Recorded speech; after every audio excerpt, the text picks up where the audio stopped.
કચ્છમાં મોડી રાત્રે ફરી જોવા મળ્યા પાકિસ્તાની ડ્રોન। કચ્છ જિલ્લામાં 8 થી 10 ડ્રોન જોવા મળ્યા હતા। મોડી રાત્રે બ્લેકઆઉટ જાહેર કરીને દુકાનો બંધ કરાઈ। મોડી રાત્રિ બાદ કોઈ ડ્રોન જોવા નથી મળ્યા। હાલ સમગ્ર કચ્છમાં શાંતિનો માહોલ છે। તમને ખ્યાલ છે કે હિન્દ મહાસાગર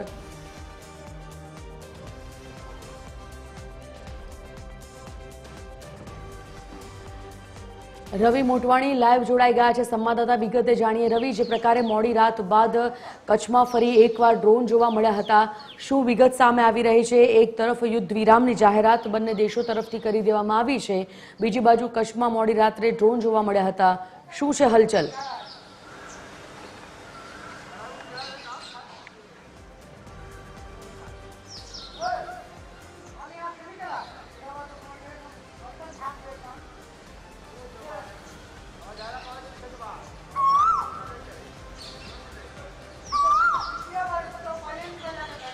જી જરૂરથી જણાવી દઉં, ભારત પાકિસ્તાન વચ્ચે ગઈકાલ સાંજના સમયે સીઝ ફાયરની જાહેરાત થઈ હતી, પરંતુ પાકિસ્તાન દ્વારા સીઝ ફાયરનું ઉલ્લંઘન લગભગ 3 કલાક બાદ કરવામાં આવ્યું હતું।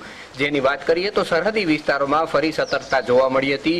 ગુજરાતમાં આવેલા કચ્છ નજીક પણ બોર્ડર વિસ્તાર છે, ત્યાં ગત રાત્રિના ફરી ડ્રોન જોવા મળ્યા હતા, જેને લઈ તંત્ર એક્શન મોડમાં આવ્યું હતું। ગઈકાલ સાંજે જે બ્લેકઆઉટને રદ કરવામાં આવ્યું હતું, તે ફરી બ્લેકઆઉટ કરવામાં આવ્યું હતું। સાથે સાથે લોકોની અવરજવર પણ બંધ કરી દેવામાં આવી હતી।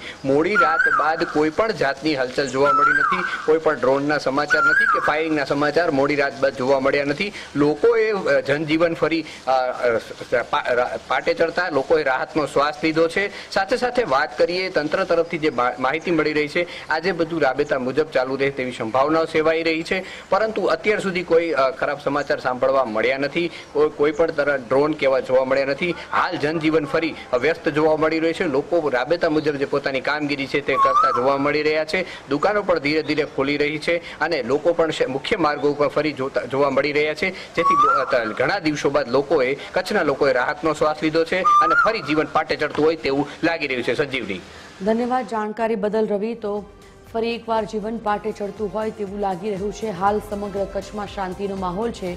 મોડી રાત્રે ફરી એકવાર ડ્રોન જોવા મળ્યા હતા, જો કે હાલ તો શાંતિના માહોલ વચ્ચે લોકોને રાહત અનુભવાઈ રહી છે।